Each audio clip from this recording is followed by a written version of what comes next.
Di sana ada kaidah juga, wahai ahli iman. Ini perempuan yang ngadu, termasuk di sana ada Ma'is juga, seorang laki-laki yang mengatakan halaktu faqad zanaitu. Aku melakukan zina ya Rasulullah, hancur aku. Aku kepleset melakukan zina. Tahhirni, sucikan aku.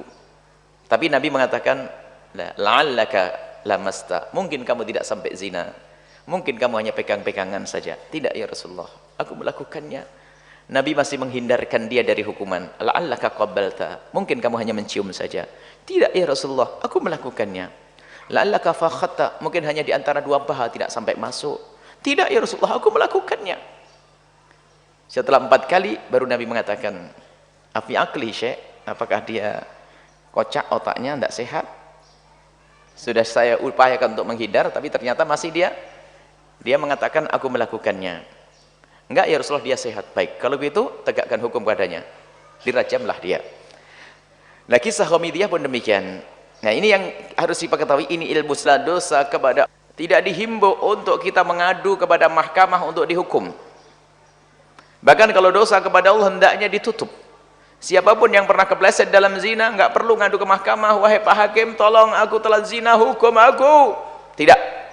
Tapi cukuplah bertobat, berjanji untuk tidak mengulangi dosa tersebut, menitikkan air mata, memohon ampun, mencari yang halal, Allah akan ampuni. Adapun kisah ini memang terjadi pada zaman Nabi.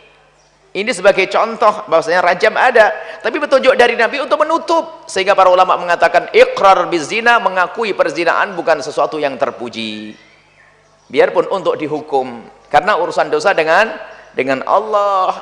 Maka jangan menjadi orang bodoh atau menjadikan orang bodoh, sebab kalau namanya dosa seperti zina ini adalah dosa yang tidak hanya ditanggung oleh dia, bapak ibunya pun juga malu dengan dia, pamannya juga malu, keluarganya malu, kabilahnya malu, sukunya juga malu, karena dia adalah pezina, karena dia hina.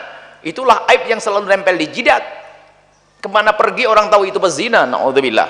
Kalau dosa yang lain akan segera terhapus. Dulu pemabuk, sekarang sembuh. Dulu kafir, sekarang mu'alaf, aman.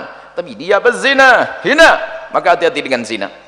Bukan dungu dan bodoh. Orang bermaksiat melakukan zina di tengah malam, esok harinya dia bercerita kepada manusia. Itu yang tidak diampuni oleh Allah Subhanahu wa ta'ala. Maka siapapun yang pernah melakukan dosa, jangan ceritakan kepada bangsa manusia, agar mudah dia bertobat, agar dia tidak direndahkan di masyarakat, agar dia tidak dikucilkan lagi oleh masyarakat.